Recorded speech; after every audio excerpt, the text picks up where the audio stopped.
Mike McCool here in the Royal Examiner studio, and with me today are, well, we'll just call them the CHEO garden people. So we have Rick Hewett with us here, Christy Goodwin, and Fern Vazquez, and of course me. I can't believe it's already harvest time, or past harvest time, I guess. So you're going to fill us in on what happened this season? Yes. So Okay. we were here in the beginning. Right. And we told you all our hopes and dreams. Yeah. And now we're at the end. So. You know, it's amazing. I was talking to Rick before we started about how we go out to the garden and it's just a patch of dirt. And we come back literally in 90 days and you got a jungle growing there. And all this food stuff that comes out. It's just amazing. Out of that little bitty piece of ground, we just get tons of stuff. It's just amazing. Amazing. And speaking of tons of stuff. How many tons did we get? Well, I think we did about 2 tons. I mean, I'm sorry. Yes, 2 tons, about 4,000 pounds. Wow. Yeah. Amazing, isn't it? Yeah. And we had 2 gardens. We have 2 gardens, and the gentleman here on my right, Mr. Hewett, Rick Hewett, he did something amazing this year. He called us up and he said, I have a huge garden and I've got more produce than I could. Could I just become part of the CHEO garden and, just contribute some excess in my garden? And he did more than the excess. I mean, he really gave He's got us... a green thumb, huh? Yes. And Two green thumbs. And you know what he contributed? Melons. Oh, wow. Was a part of it. Mm-hmm. I don't know how many melons we including the cantaloupe and the watermelons, it was probably a couple of hundred. Wow. Yeah. I think more towards like 750 or 800. I remember that one day we went to Loaves and Fishes and the guy says to us, well, we have about 800 pounds of melons here that we put in. So. Please don't bring us any more. Right? Well, they actually were very inviting of those melons, and they said these will go fast. Right. People and they go good. They're easy to fix. You don't have to cook them or do anything with them. Exactly. Well, I like them better when they're chilled, but you don't even have to do that. No. It's always good. Good. And he does have a green thumb. Yeah, well, that's great. And the other product that he gave us was corn on the cob. That's right. He was talking about it. We were talking about corn. I drove down to Madison last week, and I was surprised at how tall the corn was. Yeah. Taller than I was. And so I said, well, good corn crop this year. Yeah, we did. We did have good corn crop. And one of the places that I delivered to as well was to First Baptist Church, where Pastor Christy Goodwin does an amazing job of preparing meals Tuesday through Friday? Monday through Thursday now. Monday through Thursday now, right. But still it's the same number of days in the week. Right. 4 days a week. That they and they must make such a difference in people's lives, being able to come there and get. Well, you got such a great facility there with the kitchen and I call it the rec hall, but you got a stage there, and she's got a big room to a cafeteria. I'm sure you set up as. So we've had several meetings in there, and it's just great. It's a great space. And the food has always been really good. So, And I believe you got some new kitchen equipment this year, didn't you? We did. We wrote some grants. One grant was through the food bank, and we were able to get a new convection oven and cooktop stove and slicer, which was really wonderful because our equipment was over 20 years old and was starting to misbehave. And so we also wrote a grant through the Baptist General Association of Virginia to get some more styrofoam containers. Because all of our meals we serve to go. Sure. And we serve anywhere from 60 to 100 people each night. And we have 14 community partners that partner with us to help fix the food and prepare it and then give it out at the door. So we have seen an increase in the number of people that are coming, lots of new faces, new people to our community, that a lot of working families who just don't quite have enough money to make all the ends meet. So by picking up a hot meal and taking it home, that helps them to put food on the table for their children. Help offset some of them gasoline prices we've seen go up a little bit. You look at it, it's just 50 cents or $1, which is a lot, but you fill that up in your tank, that's $10, $12, $15, and if you're commuting, that's every day. and that's $150 or $200 more a week. It's got to come out of somewhere. Yeah, it's tough. It's tough. But the garden has always been great. This is what, your third year? Yes, this was our third year. Yeah. And it's just amazing the food that you have turned out. And really, it's beyond the food, the work you've done for the people actually doing it. That's really where I think you do benefit the people that got the food, but the people that worked with you over these summers, I'm sure they got a great blessing. Just that work that they did, because when they say you get dirt in your fingers, it's really good. But I think people like, that giving is where the blessing is. It's in the giving, and I think that's where people they benefit. It's on both ends, I think. Yeah, and there's a lot of camaraderie, in the garden, and what I've noticed in our very polarized era is like, I don't know what these people believe politically. We don't care. discuss it. We don't care. I mean, if you can pick beans, I don't care who you voted for. So it's both for the recipient and the giver. It is. And I think it gives it's part of the threads that help bind a community together. It becomes part of the fabric of your community in a very positive way. So, I'm getting a little old and decrepit, but I'm hoping that, this is something that we can pass down. Sure. I'm looking, for someone who shares my enthusiasm and She's trying commitment. to look for someone to. This is a plea. Yeah, I just want somebody to help me pick some beans. It's amazing how many young people come out there and. Yes. And during the summer, of course, we need to make a class out of it. We'll have to get these kids out there and do it. Once they get started and get their phone put away, not too bad. They work if Mama sits there and cracks the whip. But a lot of them get out there. I've seen them. They work. They work. Well, what I really encourage too, which we've had in the past, is like, dads are usually not so much in like remote working. They Sure. don't have the options of coming down. But a lot of moms come down with their kids, with their young kids. Right. And many of them have told me, look, I want my kids to know what a garden looks like, where food comes Sure. from, the effort that it takes to, to pick food. And I don't know how many of you did you all have gardens growing up? Is that did you learn to know a little bit about that? Yeah, for sure. Yeah. Yeah. My grandparents had a big garden, and so in the summer we would go and help them. Yeah. Canning. Remember, did you get any canning done? You tried to do that last year. Yes. You know what happened this year is that because of the rain, our tomatoes did not do real well. And I didn't want to, every tomato that came out was put to a good use, and it was hard to divert enough over to do some canning. So I really thought about it. What should we do? And I thought, we just need to solve the immediate need during the summer. And so we did. So the bottom line is that we didn't do canning this year. Well, But I'm hoping that we can in another year. Excuse me. Right. I can remember when you said your grandparents. I could always go down to the cellar and get something, Yes. green beans or whatever they had. Yes. And then there's like a whole grocery store inside their cellar, or down in the basement. They would There have is. just jar after jar after jar after jar of.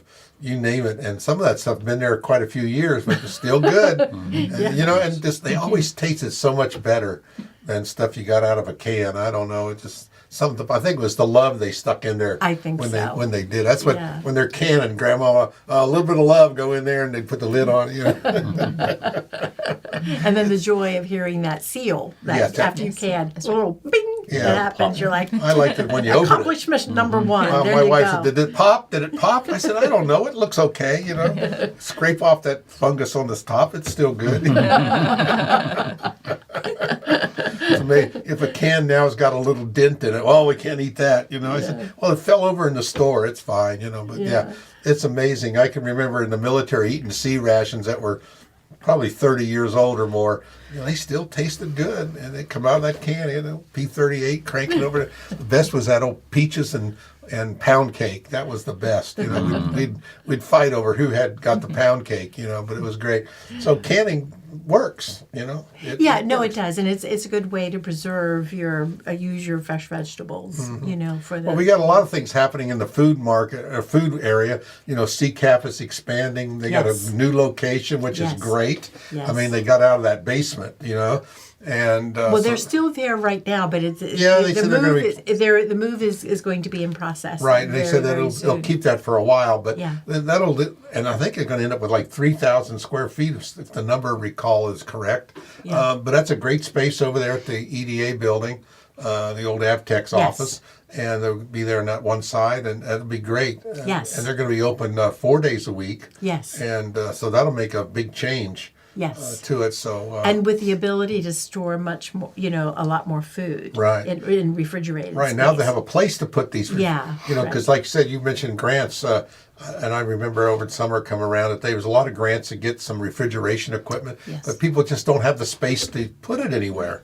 Yeah, one thing I forgot to mention was we did get a grant from the Wednesday group to buy a big refrigerator Right. that we've used to store food in, and when the fresh vegetables came in, we were able to store them Right, in there. So yeah. I forgot to mention that. That's okay. Wednesday group, you know, Yes. they're kind of a quiet group, but they do a lot in our community, and people don't give them. I don't even think they don't want any credit. They just want to get it done. Yeah, I'm actually part of the Wednesday group. Well, you know what I mean, then. And I know some of the other fellows So on there. yes, and so I mean, what the Wednesday group strives to do is very much the same as the goal of the garden, is to look at unmet needs in our area and say, you know, where can we help, Yeah. or where can we connect resources, you know, to meet this unmet Right. need And get that it we done. have here, and get it And get it done. done. And get And it that was done. my impetus for this whole starting my garden. It's only my wife and I that are in the house now. The kids are gone, and I came to my wife one day and I said, "Listen, I'm tilling up the front yard, and I'm not really asking permission, but you know, this is what it's going to be." So I told her it's going to be sunflowers along the side, flowers along the front where you can see. You won't really see the garden, but I feel that I have to till up and make a garden out of Right, it. right. And so I wanted to help and join the community garden Yeah. and give the food. And so I would encourage anyone that has a plot of land or a church. You know, there's a lot of churches doing a lot of good things in out in the community and feeding people. So I would encourage more churches to get involved and kind of not give over to social services or food stamps, where people Exactly. can come to them and have their needs being met. Because God is the one. I don't have the green thumb, but God Right. gives the increase.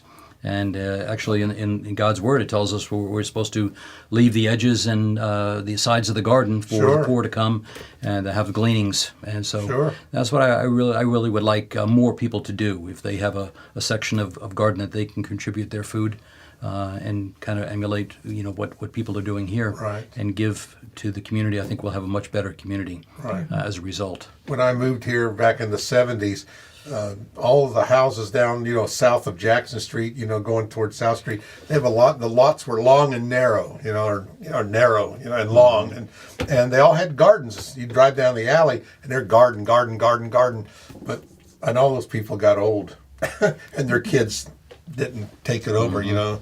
But that was it. There was a lot of gardens in our community in the 70s and 80s, and they kind of dried up because I think people just got a little older and just couldn't do it anymore. And the cell phones came about, and then that kind of Yep. destroyed everything. But I think there is a movement toward, you know, gardening again. Right. I've heard, you know, sort of seen it, felt it in the air, that people understand that the having fresh vegetables and the ability to, you know, to do this where you can is, you know, is really helpful. Well, once you eat out of the garden, though, it's hard to go back. I mean, they do taste so much better. They do. They do taste so Yeah, much yes, better. they do. And also, all that work was worth it. So, Yeah. Fern, tell us what's planned for next year. Well, each year we try to learn from the previous year. And sometimes things change. We try to get a good sense of what are people asking for. So, and I think we will ask that question again this year. So, finding out what people want, that's what we want to plant. Sure. And put in the garden. So we're going to keep the original 2 gardens. There's a tremendous amount of effort that goes into these gardens, and it's easy to say, well, why don't we have 4 gardens? Well, you just don't have the labor force and the volunteer force to manage those. So I think what I would like to have is to build on the experience that we have, continue to listen to our distribution points saying, what are people asking for, to plant more likely. This year we planted a lot more string beans. And so, to do that again, and just find out, is there something that we can plant that people like? So that's kind of going to be our focus, and then we're going to fully incorporate Rick's garden, not his personal for his personal use. We're going to try to get fencing in for him, Sure. maybe figure out some irrigation, so that we can enjoy the fruits of that labor. So he can plow up his backyard too, right? My wife isn't that gracious. Well, he has a beautiful home and a beautiful area there. So, that little corner of the land, we very much appreciate his extra Well, help. it doesn't take But much area to get a lot of food out of a garden. Right. But it's easier to have that garden for things that grow on the viney side and take up more space, like the melons that he planted. That's easier for someone individually to do Sure. than it is to try to sort out how much of this garden, how much are we going to take away from the tomatoes to plant melons and things like that spread Right. wide. Take in a the lot of garden. square They take a lot of square footage. footage, yes. Well, tell us about the potatoes. Did you get? We did. She really likes potatoes. Well, I just happened to think that I gave you all a lot of potatoes. How did the potatoes go over? It was wonderful. We used them to prepare meals, but then we also put out some of the fresh things that have not been used to prepare meals out on the steps, and people can shop, come and take, and we put bags out and they can take them. So they disappeared. So they really enjoyed those. And I sort of experienced that disappearing too, because we bring in a big old bushel of potatoes to one of our distributors, and then I would come back in and they would all be gone. Because so people did it. So yes, we devoted half of our Luray garden to potatoes this year. Good. Well, that's something that lasts a little longer too, and the storage is a little better, and it's not as perishable. It has Right. a longer shelf life. That is true. that's correct. She's correcting me on the. Oh, I'm not correcting you. I'm I know how just putting in different she's words. a garden expert now. She's only done it 3 years, and she thinks she knows everything, which she knows more than I do. So anyway, that's, No, I don't. I'm sure. I don't have any dirt under my well, not any dirt under my fingernails. So she's been trying to get me after I told her I get down to pull those weeds. I won't be able to get up, so I have to bring a stool along to push against to get up off the ground.